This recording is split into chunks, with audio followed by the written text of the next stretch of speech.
Hi friends, Mairead here again and welcome back to my channel.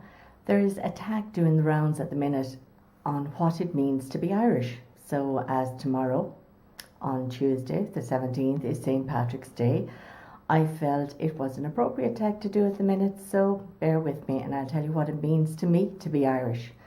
Now, number one, to be Irish is to be proud. Proud of our language. We actually have an Irish language here in Ireland. It's rarely used anymore. We're mostly English speaking now, but there are some pockets around Ireland, in Donegal, in Connemara, in Kerry and in Waterford, where people still speak Irish and they actually get a grant from the government to live here, to go to school here and to do their business and everything through Irish. So we're trying to keep it alive, even though it has gradually been worn out of the country. But it's great to have it and to know that we have a language. Now, when we go to school, every child must learn Irish, even foreign nationals who come into our school system at 4 years old learn Irish, and often actually pick it up much quicker than our own kids, because some of our own kids have, some of our own kids don't want to learn Irish. They don't see the point in it because nobody else in the world speaks it. It's a Celtic language. It's similar, in fact, a little bit to Welsh and to Scottish. There are a lot of similarities, but it's still a different language. But it's great to have a language, and I think we should try and keep it alive. Now, we have TV station that's all through Irish. It's called TG4. And every programme, even the soap operas, everything is done through Irish, and that's great for our culture. They have some fantastic music programmes, Irish traditional music on them. We also every day have an Irish news on our radios and TVs. It's called Nuacht, and they do the weather forecast as well through Irish. So in these small little ways, we're doing our best to keep our Irish language alive, and I'm proud of it. I love Irish, and I loved learning Irish when I was young. Now, number two, what it means to be Irish for me is Irish sports. We have a huge interest in our Irish Gaelic sports, as we call them. We have hurling, which you've all seen, the hurley sticks and the slitters.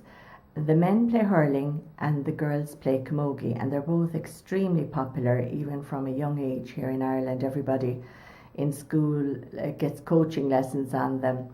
And we have our Gaelic football. That's our other national sport. It's different to other footballs. I suppose most similar to American football in the sense that in Gaelic football you are allowed to catch the ball, and we score goals into the net and points over the net. So 3 points is equal to a goal. And of course in soccer, you're not allowed to catch the ball with your hands. And I find soccer a much slower game, possibly because of that, but it's great to see. Hurling is so fast and such a skilled game. If you ever get a chance, watch it. It's usually televised worldwide, especially during the summer when our championships are on. At the minute, they have started the leagues. Now, with 32 counties in Ireland, 6 in the north and the 26 then down south. I live in Southern Ireland, and a lot of counties take part in the leagues and championships, and of course some get knocked out. But my own county, Tipperary, usually gets to a final of some sort, and our neighbours, Kilkenny, are usually the ones we're battling it out with. So it's great occupation, and so much so people put up flags and bunting around the country. And if you're on holidays during the summer when a match is on, you have to find an Irish pub and go in and watch your own county playing. And that's another thing, Irish pubs all over the world. What is that about Irish pubs and drinking? That's another thing about being Irish. We'll discuss that in a minute. So that was number two, our sport. Number three is St. Patrick's Day, which is the 17th of March, Tuesday, and it's a most popular day every year in Ireland. The kids are off from school, it's a bank holiday, and everybody tries their best to dress up a little bit in green, maybe wear some shamrock. St. Patrick was supposed to have introduced the shamrock to Ireland, and go and watch a parade. We have parades in all our local towns. A lot of them might consist of farm machinery and businesses advertising their wares, but you do get some very innovative floats as well, which are gorgeous to see. And of course, the St. Patrick's Day Parade in Dublin has bands and cheerleaders and dancers from all over the world, America, Russia, China. They do lots of visitors come and watch the parade and take part in the parade in Dublin every year. So that's something for us to watch on television. And the green, St. Patrick and the green. That's one thing everyone says when you think of Ireland, what it means to be Irish, is the green countryside, of course. Green everywhere you look. So I suppose that's why I'm wearing green today. Number four is our culture. What it means to be Irish for me is the culture we have, the high, strong culture. We have a culture in music, instrumental and singing. We have our own traditional songs and music that you've probably heard being played by the Wolf Tones, the Dubliners and many other bands. They've gone round the world singing and playing our traditional Irish music, which has a very fast, upbeat, happy tempo about it. And there's nothing like traditional Irish music to get that foot tapping and to get the head bobbing, and there's nothing in the world like it. We also have in our culture a high tradition for the dance, the Irish dance. And Michael Flatley in Lord of the Dance has done terrific work to spread this around the world, and we have dancers coming from every part of the world over to Ireland to compete in championship. This year the World Championships is being held in Montreal at the end of March, and actually 2 young girls from our own locality have qualified and are taking part. So they're getting ready to fly to Montreal soon. I think it's around the 25th of March, and the World Championships will be on there. So dance, Irish dance with the terrific costumes, the high kicks, up on the tippy toes, the fabulous wigs. It's a huge culture of ours. And again, it's lovely to have a culture based in music, song and dance. They're all happy things. Another part of our Irish culture, of course, is our legends. We have stories about St. Patrick himself, how he got rid of the snakes from Ireland.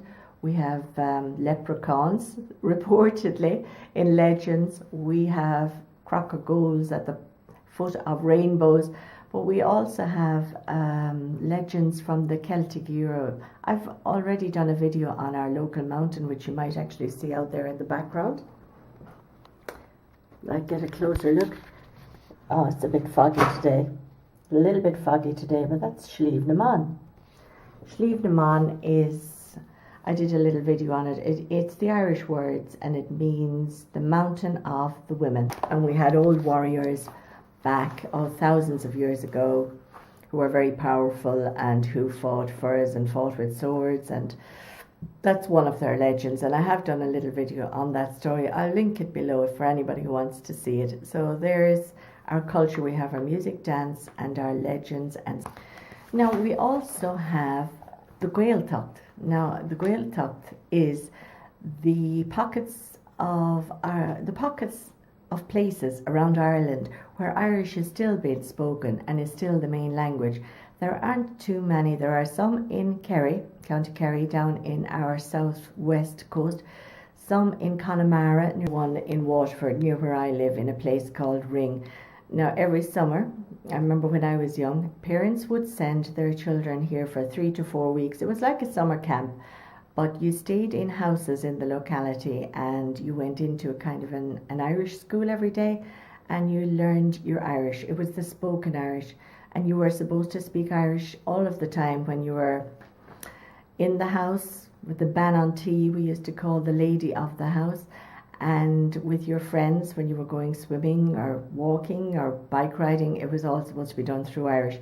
And this did a lot to help improve the Irish language, and the government gave grants to subsidise the people who went to the Gaeltacht. So it was very popular for many years. So that's the Gaeltacht, another part of our Irish culture, and it's great that there are some places still speaking Irish, and the people who live there do get supplementary grants from the government for living in these Irish speaking areas and doing their business through Irish. And indeed, if you do your final state exams through Irish, you get bonus points, and it's much easier to get into university. So there are little incentives there still to keep the Irish alive. Now, food is my next Irish culture. We have many, many Irish foods that are very popular. Here's one of them, our paddy whiskey. You can see we're down to the end of this one. Irish whiskey is famous worldwide. Another one here, Club Orange. I don't think you can get this anywhere else in the world. There is nothing like it. It's only made here in Ireland. It's not like Fanta. It's got a more orangey taste, and it's the one thing I miss whenever I go travelling any place at all. Here we have our Kerry Gold butter, which is world famous, and you do buy this all over the world. You can get it any place, and it's such a creamy, gorgeous taste. It's the only butter we use in this house. We don't use any of the spreads. It's pure. It's just got the least amount of ingredients in it. In our house now, we're fond of Lyons tea, but you all can also get Barry's tea. These are all packed in Ireland. Of course, we don't grow tea here in Ireland, but these are tea bags, and they're just is it the black tea, I think you call it. And years ago when I was small, you didn't get tea bags, you had just packets of tea with loose tea leaves, and you had to have your strainer when you would strain the teapot into your cup, because some of the leaves had come out as well. So we've advanced to tea bags. And I know this one is probably one of our most famous exports, Tato crisps. These are cheese and onion flavour. And do you see that little man at the top waving his hand? He's Mr. Tato. They even have a little fun park open with Mr. Tato in it, and people go and visit, and there's a huge Mr. Tato in it. It's called Tato Park. I'll try and find a link and link it below. These crisps are gorgeous, and you cannot get anything like them in any country. Cheese and onion flavour, salt and vinegar flavour, smoky bacon flavour, but Tato, they have lasted and lasted through the years. And many people who are Irish and have gone to live in America, the one thing they miss about Ireland, nearly always, Tato crisps. Now they do sell them, I think, in some Irish shops out there, so you might be lucky, pick up a packet and enjoy. So that's our food items. We also, of course, like the Guinness, the black beer with a little white top on top, and that's made here in Ireland as well. Sausages and rashers of bacon, very popular Irish breakfast, the big fry up. Number 6 I have down here is our sense of humour. We have a great, I don't know, some people say it's a sarcastic sense of humour, but we have a great community spirit. We do like to make fun of ourselves, and there's a great kind of a sense of parody about being Irish. All our comedians continually slag off and abuse, in a sense, in a humorous way, our politicians, our clergy, our Garda, anybody who is, I suppose, in charge or in a position of responsibility. They get slagged off a lot in the media, on radio, on TV. We all laugh and go along with it, and it's allowed. So I suppose it shows that we have a kind of a freedom of speech here that may be more liberal than in other places. The poor old politicians do get a hard time of it. So our sense of humour is worldwide famous. We have many comedians. Brendan O'Carroll, Tommy Tiernan, Brendan Grace, he does a lot of shows in America, lots of Irish comedians, so you've probably come across some of them. Now, our community spirit is great. We all rally together at times of sorrow and times of joy, and the cup of tea is a great source of comfort. When people call, it's the cup of tea and a chat, and people are interested in people, which is great. You want to know what's happening in your locality, and it's not because you're nosy, but it's because, I don't know, they're neighbours, and you want to see if you can help out at times of funerals or times of sadness, and our community spirit is great.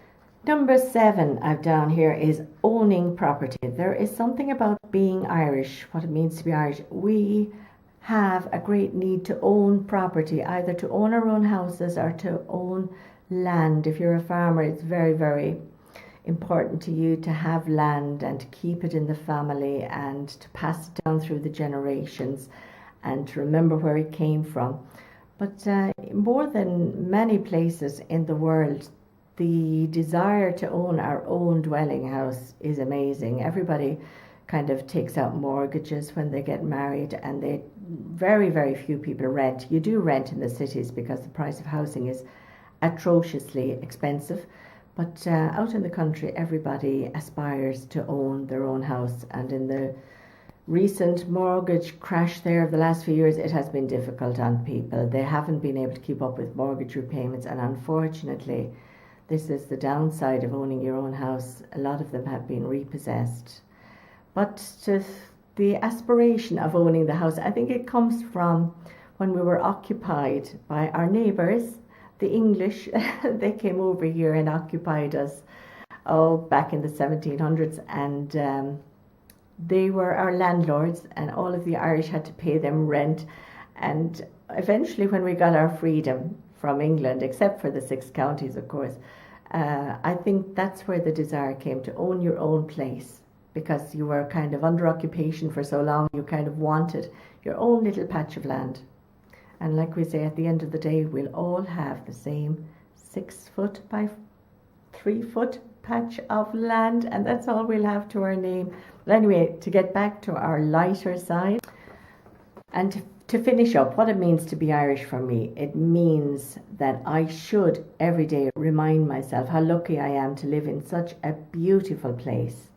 The scenery around Ireland is phenomenal, and I have spent many holidays touring different countries, city breaks. I have never, ever, I suppose, come across anywhere as pretty as Ireland, apart from the greenness of the grass, which of course results from a lot of rain. But we have fantastic cliffs on the west coast. The cliffs of Moher are absolutely brilliant.